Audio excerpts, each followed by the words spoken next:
Hey, still talking about dreams and such in the book of Genesis. And Joseph has just heard from Pharaoh the dream, and now Joseph is about to interpret the dream. Over here in Genesis chapter 41, I wanted to start looking at verse 25. It says, Joseph responded, both of Pharaoh's dreams mean the same thing. God is telling Pharaoh in advance what he is about to do.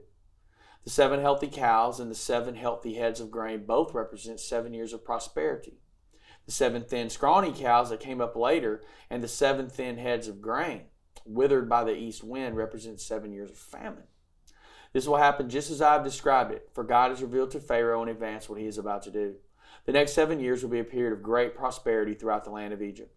But afterward, there will be 7 years of famine so great that all the prosperity will be forgotten in Egypt. Famine will destroy the land. And this famine will be so severe that even the memory of the good years will be erased. As for having 2 similar dreams, it means that these events have been decreed by God and he will soon make it happen. So Joseph breaks it down very clearly for him.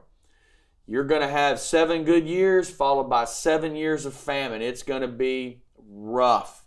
He even says that the famine will be so bad that the good years will be totally forgotten.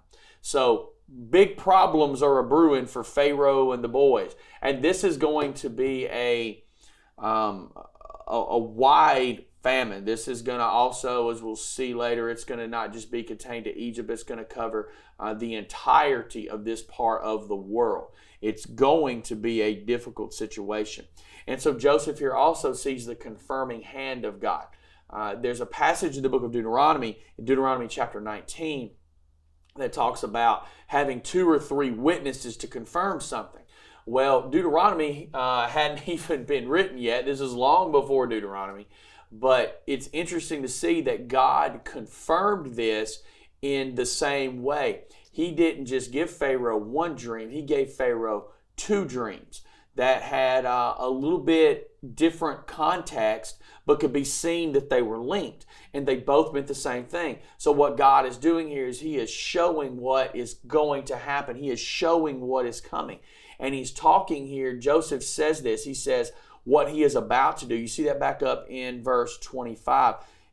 God is telling Pharaoh in advance what he is about to do. Then you go down to the last verse of this, verse 32, it says, and he will soon make them happen. So Joseph understood something, that God's sovereignty was in play here. This wasn't God warning them about something that was going to happen, right? This wasn't like a weather forecaster saying a hurricane is coming.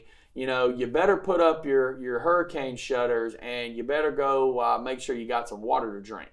That wasn't what's happening here. This is God saying, I'm decreeing this. This is God in his sovereignty acting upon the world. So this isn't a warning of something that's about to happen. This is God saying what he is about to accomplish because God is in control. Joseph understands that, and he's reinforcing that to Pharaoh with his language. And we need to think in that same fashion.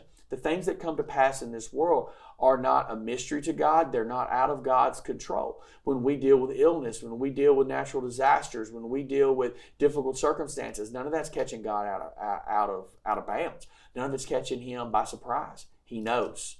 And that's why we can trust in this God who is in control and knows what is coming.